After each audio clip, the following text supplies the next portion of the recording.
Merhaba arkadaşlar, kanalımıza hoş geldiniz. Bugün sizler için iki harika oyuncumuz Elçin Sangu ve Barış Arduç'tan yeni ve güzel fotolar sizler için hazırladı.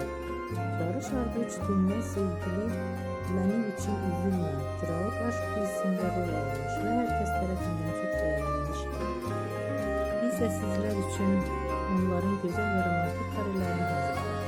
Bu videoların devamlı gelmesini istiyorsanız da kanalıma